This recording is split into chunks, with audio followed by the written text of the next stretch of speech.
في قرية صغيرة على أطراف البحر عاشت بنت صغيرة اسمها ليان.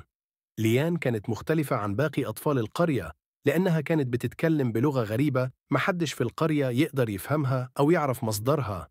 الكلام اللي كانت بتقوله مش كلمات عادية، كانت نغمات وأصوات غريبة كأنها جاية من عالم تاني. الناس في القرية كانوا دايما بيتجمعوا حواليها يحاولوا يفهموا هي بتقول إيه، لكن كل مرة كان بيطلع الكلام غريب أكتر ومش واضح. كتير منهم كانوا بيعتقدوا إن ليان عندها سر أو رسالة مش مفهومة. في يوم من الأيام وصل للقرية عالم لغات بيشتغل على لغات منقرضة ونادرة، وسمع عن البنت دي اللي بتتكلم لغة غريبة، فقرر يجي بنفسه يشوفها ويحاول يفك لغز الكلام ده. لما قابل ليان وسجل كلامها، لاحظ إن اللغة اللي بتتكلمها مش لغة جديدة، لكنها نسخة قديمة من لغة كانت بتتقال في مدينة كبيرة وقريبة من القرية دي من أكتر من 100 سنة. المدينة دي اختفت فجأة والناس نساهمة.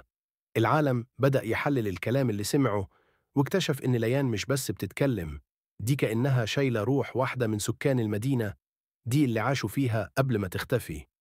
وبدأ يترجم الكلام عشان يعرف القصة اللي ورا الكلام الغريب. القصة كانت مأساوية جدا. المدينة دي كانت مليانة ناس طيبين وناس شريرين، وفي يوم من الأيام حصلت خيانة كبيرة داخل المدينة. ناس وثقت فيهم انقلبوا ضد أهلهم، وده تسبب في حرب مدمرة دمرت المدينة كلها وخلفت وراها ألم كبير ودمار. كان في شخص اسمه حسان، كان من أهل المدينة، وكان بيحاول يمنع الحرب دي، لكنه خدع واتقتل. روحه فضلت معلقه بين الزمان والمكان، وبدل ما تروح رجعت لبنت صغيرة اسمها ليان علشان توصل رسالة السلام والعدل للناس. ليان من خلال كلامها كانت بتحاول تقول للناس إن لازم يفهموا الماضي عشان ما يكررهوش، وإن الخيانة والظلم بيجروا كارثة كبيرة مش بس على ناس معينة، لكن على المكان كله.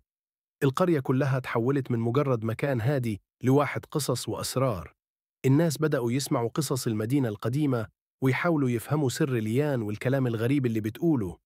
واحدة واحدة بقت ليان هي الرابط الوحيد بين القرية والماضي اللي انقرض، واللي كان لازم الناس تسمعه عشان يحافظوا على حاضرهم ومستقبلهم. وفي نهاية المطاف اتعلم أهل القرية درس مهم، إن التاريخ مش مجرد حكايات بتنقال، لكن دروس لازم تتعلم وتتذكر عشان تحمي النفس من مصير مأساوي. لو عايز قصص شبه دي تانية متنساش تشترك في القناة وتكتب لنا رايك في التعليقات.